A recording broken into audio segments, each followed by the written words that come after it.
What's up guys, it's Umar Farouk here from TryonLeague. In this video I'm going to wrap up the NFC predictions with the NFC South. So let's just go right into it. And first team in the NFC South that we're going to talk about is the Atlanta Falcons. And they had a great season last year, 13-3. And I mean, just very explosive offense, and it was just a very good team. In the offseason, they did lose two of their best corners, Brent Grimes, who was injured but before played really well, and Dante Robinson. So to fix that up, they drafted Desmond Trufant and Robert Alford. Who knows how they're going to look like, but from all the signs, it looks like they're going to be good players. They did lose Michael Turner at the running back position, but they got someone who is a little better and a little bit younger than Michael Turner, Steven Jackson, and I think he's going to be a very intricate part of this offense, and I think that's an upgrade for them. Also, they got O.C. Umenyiora to replace John Abraham, who was a great defensive end for the Falcons, and now you have O.C. Umenyiora, who's also a great defensive end. So they had a good offseason. I picked them this year to go 12-4. I think they're still going to be winning the division. They're just a great team, great players. Matt Ryan is not maybe a superstar, but he's a star quarterback. Roddy White, Julio Jones, great receivers. This is going to be a good team this year. Next team, we have the Panthers, who went 7-9 last year. And in the offseason, they added DJ Moore and Drayton Florence, two corners. They're trying to, just beef up that secondary. Their defense is actually not that bad. And their defense is actually pretty impressive. So I'm not really worried about that. What I am worried about is the offense.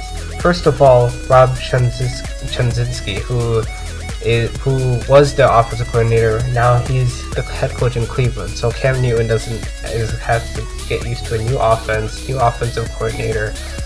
And the running back situation, they have D'Angelo Williams, Jonathan Stewart's nicked up, he's injured, so there's questions about that. And then in wide receiver, they only really have Steve Smith, and Greg Olsen as their tight end. They don't really have too many weapons. And I am very skeptical about Cam Newton's decision making. I don't really think he always makes the right decisions. So there's a lot of iffiness about this team. I still think though that they can be a force, but not too much. I picked them to go 8-8 this year. I don't think they're gonna really improve too much. I think this is almost the exact same team from last year. Our third team is the New Orleans Saints, and last year was kind of a wash because of all the whole bounty scandal and everything.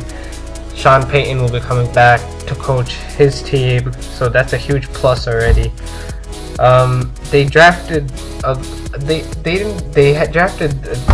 this wide receiver called Kenny Stills, and he's turned out in preseason to be a good player, a solid player. He wasn't drafted in the first round, so I think they got a good player over there, and it's good because they did lose Devery Henderson, who was a great receiver for the Saints. They also lost Chris Ivory, and they also lost Jamon Bushrod, who was probably maybe the best O-lineman. And Drew Brees was pressured a lot last year, and I think it's only going to get worse for him. And I still think that this team will be okay because of the fact that they have their coaching staff back. But Drew Brees has to, really step it up, because even last year, even though he had a lot of yards and stuff, he also threw the most interceptions. So I picked this team to go 10-6.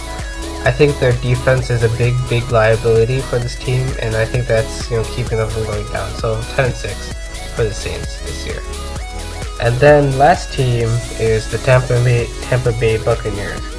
They did pretty great stuff in terms of the defensive end.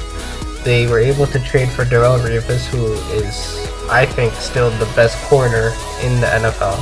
And they also they got Deshaun Goldson.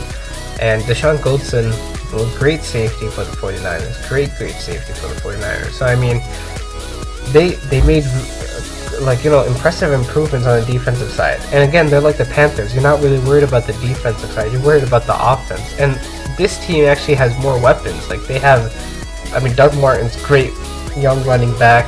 They got Vincent Jackson, great receiver. Michael Williams, also a great receiver. The only problem is the quarterback. Josh Freeman, I don't know if he's the answer. And he's really shaky. I have this team going 6-10. And some people might think that's too low. Some people might think that's too high. This is one of those teams that it might be a sleeper team. They might just come out and actually do really, really well and contend for a playoff spot, or they could just be really, really, really bad. Like, so I mean, it really all depends on Josh Freeman. It's his team. He needs to step it up if he wants to get a good contract, and you know, if he just wants to be a good player in this league. So that's it for this video. The AFC divisions will be up next, and please like, share, comment, subscribe, and until next time, so long.